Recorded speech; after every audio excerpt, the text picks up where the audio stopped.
মৰমৰ মৰম। তুমি ভালেই আছা চাগৈ। অতীত যদি নাথাকিলহেঁতেন হয়তো স্মৃতিবোৰো নাথাকিলহেঁতেন। অতীতৰ স্মৃতিবোৰে বৰকৈ আমনি কৰে। খুব সুন্দৰ অভিনয় কৰিলা তুমি মোৰ জীৱনৰ সৈতে। তোমাৰ অভিনয়ৰ শলাগ লৈছোঁ। তুমি বিচৰা ধৰণে তুমি সুখী হোৱা।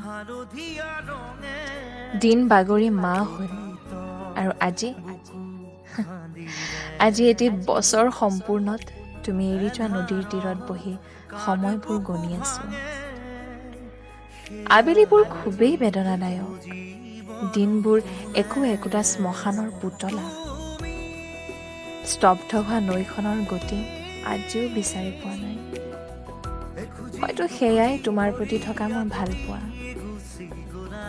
নাজানো সেয়া কোনটো জনমৰ ভুল আছিল মোৰ। আজি বৰকৈ মনত পৰিছে তোমালৈ। তুমি দিয়া অৰ্থ নথকা প্ৰতিশ্ৰুতিবোৰলৈ। কোনোৱে হয়তো ঠিকেই কৈছিল, প্ৰতিশ্ৰুতিয়েও কেতিয়াবা প্ৰতাৰণা কৰে। ক'বলৈতো বহুতেই আছে, কিন্তু স্মৃতিবোৰৰ কবলত থমকি ৰয় কলমৰ মুখ। তুমি কাষত নাই বাবেই মনৰ ভাৱবোৰো কাকো খুলি ক'ব নোৱাৰা হ'লো। সেয়ে মনৰ নিথৰ ভাৱবোৰ দিনলিপিৰ পৃষ্ঠাতে আঁকি থওঁ প্ৰতিদিনে কবিতাৰ আকাৰত। অনুভৱ হয় তুমি যেন সাহস হৈ লগতেই আছা। হ'ব দিয়া, তোমাৰ মূল্যৱান সময়খিনি মই নষ্ট নকৰোঁ। শেষত জীৱনৰ কোনো সিদ্ধান্ত অকলশৰে নল'বা যিয়ে বিচ্ছেদৰ সৃষ্টি কৰে। তোমাৰ এটি সৰু ভুলেই পলকতে সকলো ধান বান কৰি পেলায়।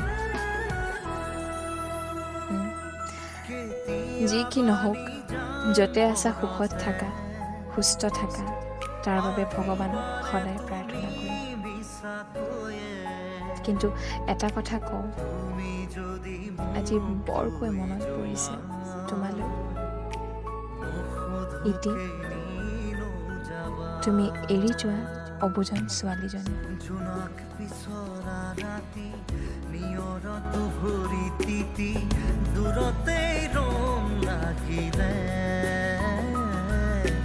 ৰঙাৰিয়াৰ সুবাস থাকিলে,